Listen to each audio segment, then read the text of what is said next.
go ahead and just jump right into it. I know, there's been a lot of chatter this week about potential trades for the 49ers. A lot of people are interested in Julio Jones. What are your thoughts on whether or not the 49ers should trade for Julio Jones? Let's go ahead and we'll just start with Sadil. Yeah, so, man, 49er Twitter has been toxic this last week. I've been gone for a few weeks, and man, like how have things have changed so quickly? Like we were really wondering what was going to happen after the draft, and it's still going just as much as it was before. So when it comes to Julio Jones, so I think this is a really interesting debate. I see like both sides, but for me, I'm really asking three questions when it comes to trade. So I'm asking, one, is it a position of need? Two, do we have somebody is this going to be like a duplicate position, or is this somebody that's adding something that we don't have right now?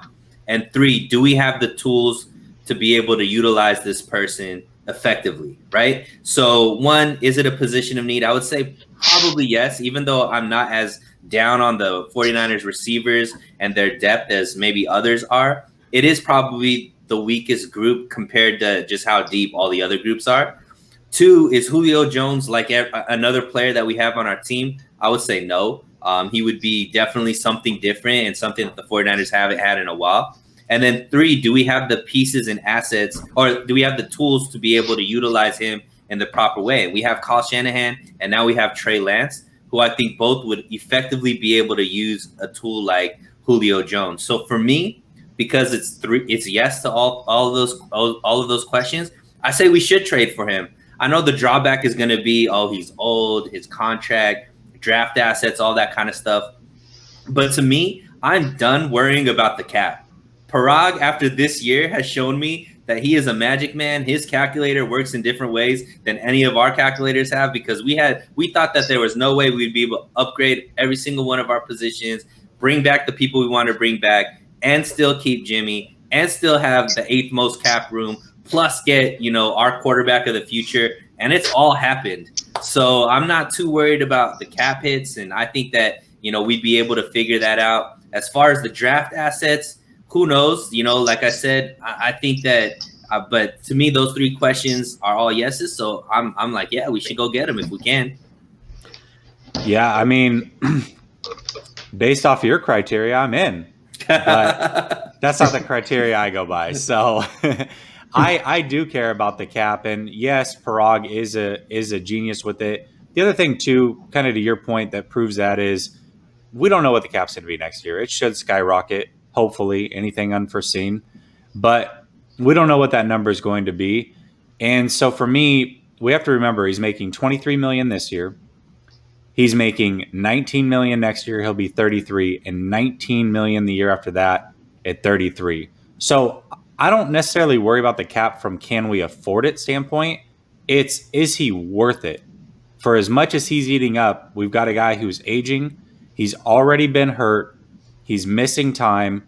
And those things are not going to improve. Let's add in that we are the second oldest team in the league. That number is going to climb, adding a guy like Julio. And lastly, what do we have to give up? Most likely a second-round pick.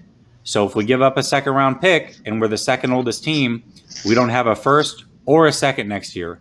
How are we going to recoup and get young players to continue to make a run? Because if you don't win a Super Bowl this year, and this is an all-in move, then what? And I worry about the then what more than I worry about trying to go all in this year, because I don't think adding in Julio makes a difference in whether we win a Super Bowl or not. Here's where I would want to spend the money. Dylan Moses just became available, right tackle from the Washington football team. I'd much rather have him at $6 million, upgrade the right tackle, and figure out something different with McGlinchey. Because as you said, listen, Parag can work that cap, so he can figure out a way to get rid of McGlinchey. I'm cool with that. I would much rather have an upgrade at right tackle. That's where I'd prefer to spend that money. And then also sign somebody like Golden Tate, get the two of them for a third of the price of what you're going to pay, and it'd be a 1-2 year deal for each of them. Maybe Moses is a couple year deal, but he's only 30. I'm cool with that. So that's where I'd go with the team. Yeah, for me on Julio Jones, it would be great to have Julio Jones. I mean, he's still a very good wide receiver. Can make some plays and be a big upgrade for the 49ers, especially when you look at our receiver core. Outside of Samuel and Ayuk, there's question marks there. The concern that I have, and the reason I would say no, is, and Sunil kind of mentioned them, was I'm not really so much worried about the age. I mean, that's kind of what it is, but he's still showing that he can play.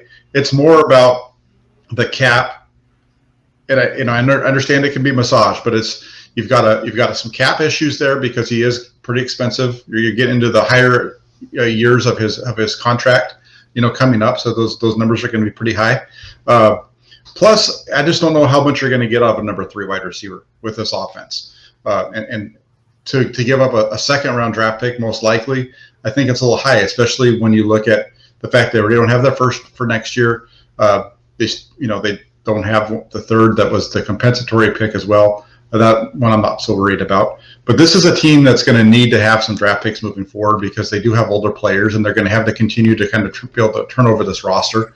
And I think that giving up a second for next year for a wide receiver that's your third wide receiver just isn't the right move for the 49ers. So that's why I would say no to Julio Jones.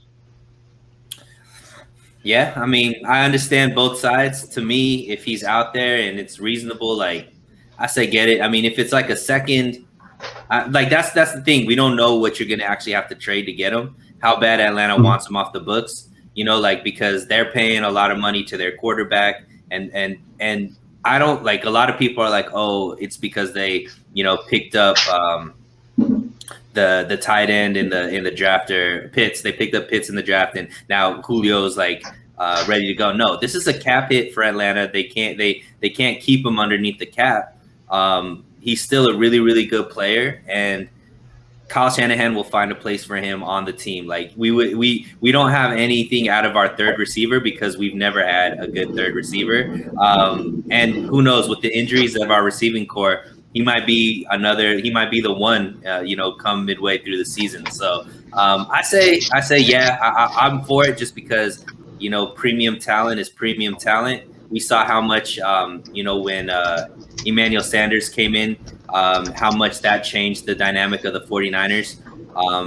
So I just think that with Trey Lance, give him as many weapons as possible. So if we could get him and it's reasonable, I say get him. But I understand where you guys are coming from as far as no.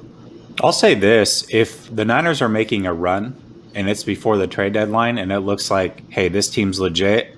By the way, if Jimmy's not playing and it's Lance, because if Jimmy's playing, I think it's a waste, an absolute waste to get Julio Jones. There's no point in it. He doesn't have the arm strength to make all of these guys worth it. But if Lance is playing and this team is looking for real come trade deadline, and you can pick him up for, I don't know, a third or a couple fourths or something like that, now I'm interested. But right now, for what I feel the price would be, not knowing who the starting quarterback is and not knowing the direction and how good the season is going, at this point, I'm assuming they're not Super Bowl contenders. I know a lot of people feel that they are.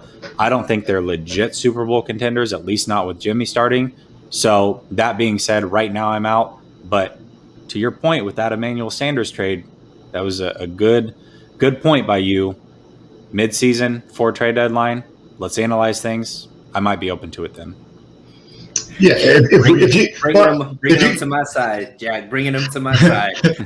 Well, no, and that's fine, because what I was going to say is that, if you can get him for what was Sanders, I think it was a 4th round draft pick, maybe a 4th and a 5th the next year, whatever it wasn't over the top. Sanders what was they a gave up second. for him. I thought he was a 3rd. Was it a second? Yeah, I'll look it up right now. It's you okay. guys talk. Yeah. No. Yeah. If it's a lower round pick, I mean, I guess I could handle that if it was a 3rd or a 4th. I mean, I like I said already, I like Julio Jones. I think he brings a lot to the table. I do agree with Jesse that if it's Jimmy Garoppolo, having a guy with his ability kind of gets wasted because he doesn't have that ability. Garoppolo hasn't shown that ability to get downfield. He kind of wasted Brandon Ayuk a little bit in his starts last year as well. So that's kind of, I agree with him on that point. It was a 3rd and a 4th. 3rd and 4th. Yeah, so yeah. I'm with you. I'm already in the mindset that Trey Lance is going to be starting, and Jimmy G is going to be showcased in the preseason and then traded. So like I'm assuming Jimmy G is going to be a pick that we get like second or third or fourth round, and if we could flip that for Julio, then cool. If not, then I like Golden Tate a lot. I know there's somebody that put up now who are some of the wide receiver options that we have. I think Golden Tate is a great option. He's that hard-nosed type player. Is not used to getting the ball these last few years, so I don't think he'll be like too upset being like a third option. But I think he'd be a great locker room presence, a great mentor for these young receivers, and also somebody who's going to be extremely productive and has a bone to pick with some of the teams in the NFC West and some of the players in the NFC West. So I'd like to have him on our side of those battles.